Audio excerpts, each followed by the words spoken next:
Hello guys, मैं आशीष। Welcome है आपका गढ़वाली पांडा चैनल में। आज हम स्ट्रक्चर ड्राइंग स्टार्ट करने से पहले आपको एक इंपॉर्टेंट जानकारी देना चाहता हूँ। जिसके पास भी ईगल स्ट्रक्चर ड्राइंग की बुक नहीं है, वो डिस्क्रिप्शन में जाके जो हमारा लिंक दिया गया है वेबसाइट का, उसमें जाके इस बुक को ऑर्डर कर सकते हैं। तो चलो हम स्टार्ट करते हैं स्ट्रक्चर ड्राइंग की सेकेंड ड्राइंग। आगे बढ़ने से पहले मैं बोलना चाहूँगा, जो मैंने कल की ड्राइंग पढ़ाई थी एक बार आप उसको देख लीजिए, उसके बाद ही आप सेकेंड ड्राइंग करिए। तो स्टार्ट करते हैं हम second drawing.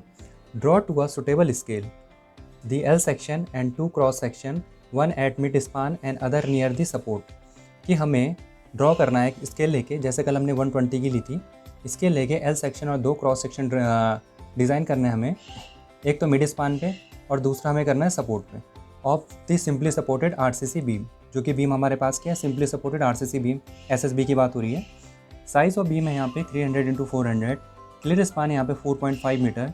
Bearing of wall, bearing of wall में का मतलब क्या है कि जो हमारा बीम है वो वॉल के कितने अंदर तक गया है। तो कितने अंदर तक गया, 400 mm तक। और थिकनेस ऑफ वॉल कितनी बताई गई है हमें, कि 500 mm बताई गई है। मेन रीइंफोर्स में हमारे पास माइल्ड स्टील है जो कि 3 बार है 20 mm डाया की, out of which 1 bar is bent up. इन 3 बार में से एक बार बेंट अप करने के लिए कह रहा है हमें L/7 from the centre of support. Starting के लेक्चर में, शुरुआत के लेक्चर में मैंने आपको बताया था कि सेंटर ऑफ सपोर्ट और इनर फेस ऑफ सपोर्ट में क्या डिफरेंस होता है। यहाँ पे सेंटर ऑफ सपोर्ट में के केस में हम क्या करते हैं कि L/7 में जो L हम लेते हैं वो सेंटर ऑफ सपोर्ट से लेते हैं। शेयरिंग स्टीरअप हमारी कितनी है, 8 mm डाया की, 200 mm सेंटर टू सेंटर दे रखी है। और एंकर बार हमारी क्या है, 2 बार 12 mm डाया की। तो जिसने पहले लेक्चर नहीं देखा है वो सबसे पहला वाला लेक्चर एक बार देख लीजिए, जिसमें मैंने बताया कि सेंटर ऑफ सपोर्ट क्या होता है, कि जिसमें हम सपोर्ट के सेंटर से लेते हैं डिस्टेंस। उस केस में हमारा L क्या आता है, L इफेक्टिव आता है। तो इस ड्राइंग को हम ड्रॉ करेंगे। ड्रॉ करने से पहले हम 300 × 450 और स्पान 450 को हम किस में बदल लेंगे, एक सुटेबल स्केल लेके, जो हमने कल 120 ली थी, 120 लेके इसको एक बार स्केल में बदल के तब हम इसको ड्रॉ करेंगे। क्वेश्चन करने से पहले एक बार क्वेश्चन को राइट डाउन कर लीजिए, ताकि जो भी स्केल में मैं यहाँ पे बदलूँ उसमें आपको दिक्कत ना हो। कल की तरह मैं इस यहाँ पे रेशियो ले रहा हूँ 1:20 का, यानी मैं एक जो यूनिट है उसको 20 यूनिट के बराबर मान के डिज़ाइन कर रहा हूँ। तो हमारे पास जो बीम बनेगा, बीम यहाँ पे भी ऐसे ही बनेगा, रफ स्केच है इसका। बीम के बाद यहाँ पे इसके सपोर्ट 100 mm बाहर निकलेंगे, क्योंकि 400 mm सपोर्ट के अंदर बीम गया हमारा, इसलिए 100 mm आउट निकलेंगे और 400 हमारा बियर हुआ है। इसमें टोटल बीम के लेंथ निकालने के लिए हमें क्लियर स्पान में 400 mm इधर से और 400 mm इधर से जोड़ना होगा, क्योंकि क्लियर स्पान में 400 mm इधर से इसलिए जोड़ेंगे ताकि हमें टोटल लेंथ मिल जाए बीम की। तो सबसे पहले हम निकालेंगे टोटल लेंथ ऑफ बीम, जैसे क्लियर स्पान प्लस 2 × बियरिंग से हमारा क्या निकल जाएगा, total length of beam. Length of beam निकल जाएगी हमारी। क्लियर स्पान हमारा दे रखा है 4500 प्लस बियरिंग हमारी कितनी है, 2 × 400। तो हमारे पास टोटल लेंथ कितनी आ गई है, हमारे पास लेंथ ऑफ बीम कितनी आ गई है हमारे पास, 4500 प्लस 2 × 400, ये हमारे पास आ गई 5300 mm हमारे पास लेंथ आ गई है। ये तो हमारे पास टोटल बीम की लेंथ है जो यहाँ से यहाँ तक है। इसको हम स्केल में डालेंगे, एक 20 की स्केल में। तो मैंने बताया है कि जो भी हमारे पास डिजिट होगी उसको हम 20 से डिवाइड कर देंगे। तो 53 को हम 100 को हम डिवाइड करेंगे 200 से, डिवाइड बाई 200 से, तो हमें मिलेगा 26.5। तो यहाँ पे टोटल बीम की लेंथ कितनी है, 26.5। ऐसे ही बीम का क्रॉस सेक्शन है हमारे पास, बीम का क्रॉस सेक्शन है हमारे पास बीम का क्रॉस सेक्शन है 300 × 450।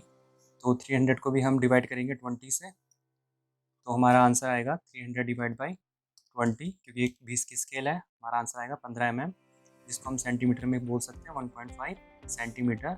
ऐसे हम 450 जो कि डेप्थ होती है, पहली हमारी ब्रेथ होती है, दूसरी हमारी डेप्थ होती है, ये हमारा क्रॉस सेक्शन बनाता है और इससे हमारा एल सेक्शन बनता है। तो डिवाइड 20 करेंगे हम, 450 डिवाइड बाई 20, तो इस तरीके से हमारे पास 22.5 mm लेंथ आ गई, जिसको हम लिखेंगे 2.25 सेंटीमीटर। इसको हम ड्रॉ करेंगे अब शीट। ड्रॉ करते हैं अब बीम। सबसे पहले हम ड्रॉ करेंगे टोटल लेंथ ऑफ बीम, जो कि हमारे पास आई थी स्केल में डाल के 26.5। ये सारा डाटा एक बार कॉपी में नोट कर लें ताकि कोई दिक्कत ना हो आगे करते हुए। 26.5 की पहले हम बीम की लेंथ खींचेंगे, फिर इसकी डेप्थ है हमारे पास, जो कि हमारे पास कितनी है 450, जिसको स्केल में डाल के आया था 2.25। ठीक है, इधर से भी हम करेंगे 2.25।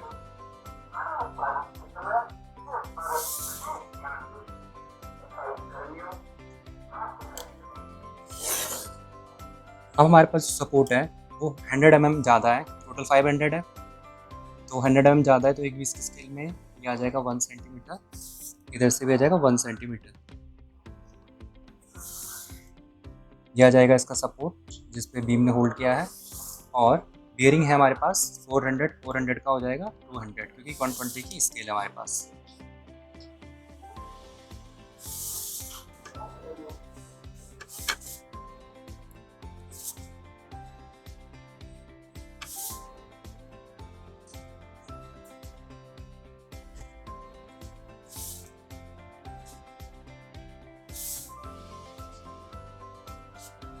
इसके बाद हमेशा हम कवर लेते हैं 1 mm का बीम में, क्योंकि 20 mm का कवर होता है बीम में। पहले लेक्चर में बताया मैंने, क्लियर कवर 20 का होता है।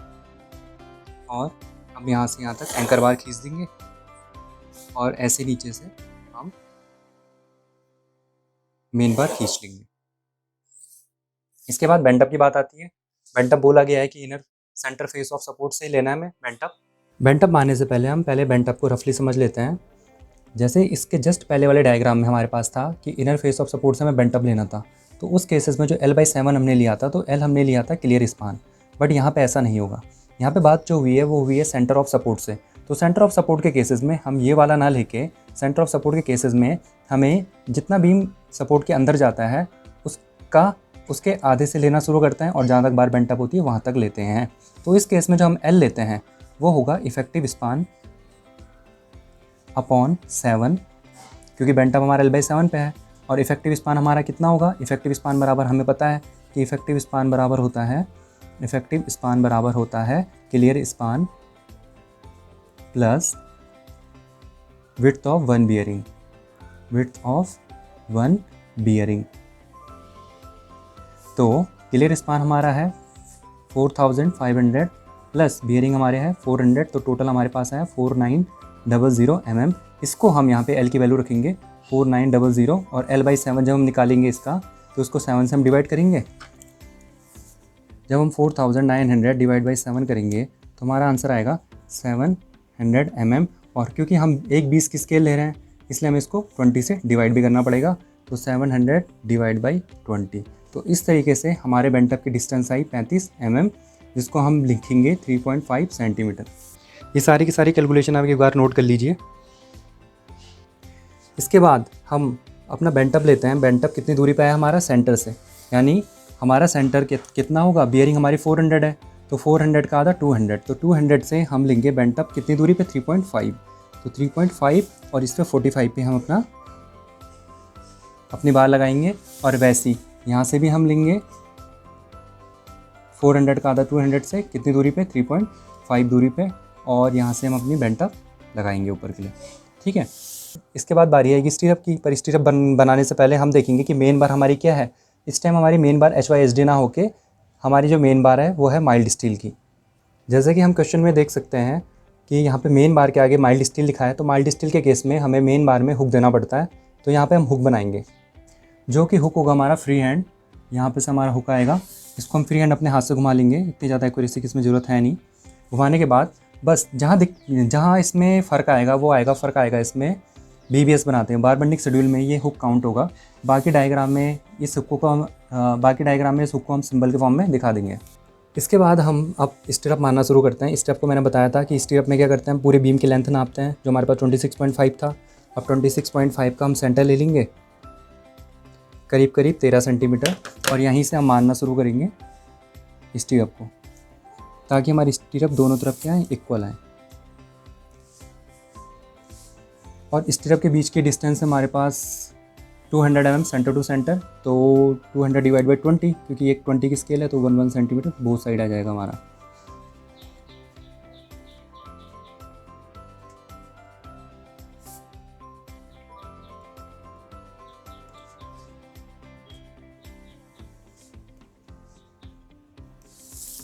इसको मैं थोड़ा फास्ट फॉरवर्ड करके दिखा देता हूँ।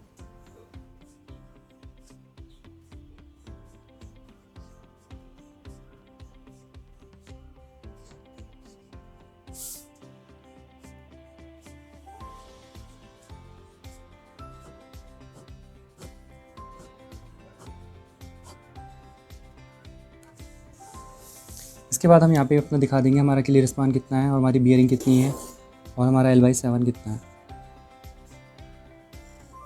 L/7 में आपको बताया था कि यहाँ सेंटर से लेंगे हम 400 का आधा 200 और यहाँ से L/7 हम यहाँ पे से लेंगे L/7, क्योंकि ये सेंटर फेस ऑफ सपोर्ट बोला गया है और ये हमारा आया था 700।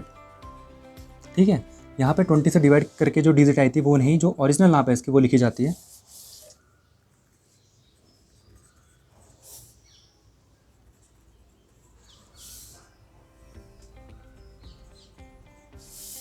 यहाँ पे इसके सपोर्ट सही आएंगे।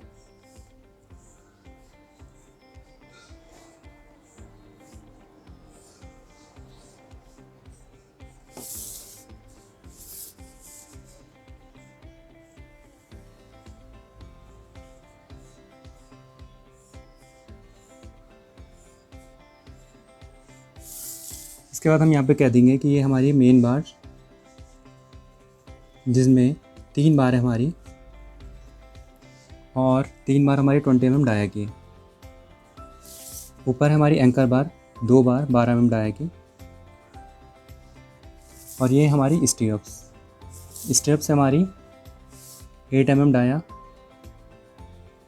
2 लेग। तो इस तरीके से डायग्राम बनेगा और सपोर्ट्स हम दिखा देते हैं। सपोर्ट टोटल 500 है।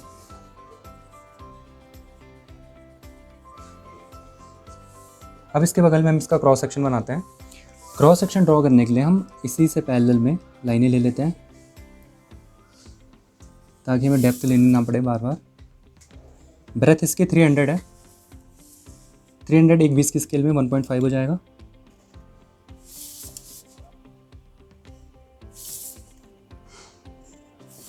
ऐसी यहाँ पे हम दूसरा क्रॉस सेक्शन जो कि सपोर्ट पे होगा वो बनाएंगे।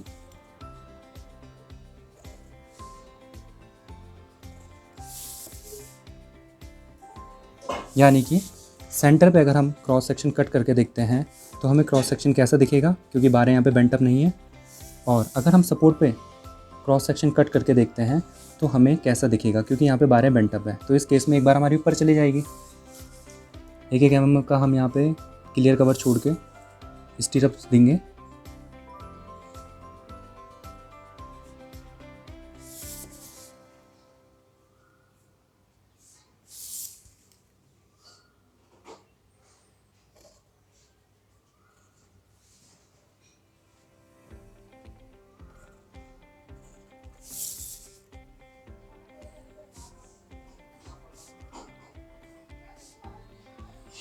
इसके बाद यहाँ पे हमारी तीन बार्स में से 2 बार्स आएंगी, 1 बार हमारी ऊपर चली जाएगी और यहाँ पे हुक आ जाएगा। यह है सेक्शन एट सपोर्ट।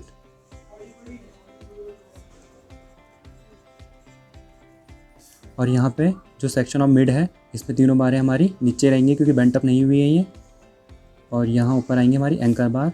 तो ये होगा हमारा सेक्शन एट मिड स्पान और एक्स का सेक्शन है ये और ये वाई का सेक्शन है। यहाँ पे हम इसकी डायमेंशन भी मेज़र कर लेंगे 300 और ये है 400।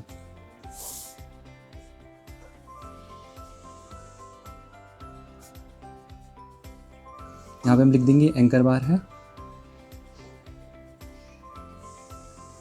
और ये है मेन बार। और मेन बार का ये भी लिख लेंगे कि 3 बार है हमारी 20 mm डाया की। और यहाँ पे लिख देंगे ऑल डायमेंशन इन mm। और यहाँ पे हमारी स्केल आ जाएगी 1:20। तो इस ड्राइंग की आप प्रैक्टिस कर लीजिए और एक बार पूरी ड्राइंग का स्क्रीनशॉट आप ले लीजिए। इस तरीके से हमारे पास ये पूरी की पूरी ड्राइंग बनेगी। एक बार इसका स्क्रीनशॉट ले लीजिए और इसको बनाने की प्रैक्टिस कीजिए। कोई भी डाउट हो तो मुझे नीचे दिए गए नंबर पे क्वेरीज कर सकते हैं।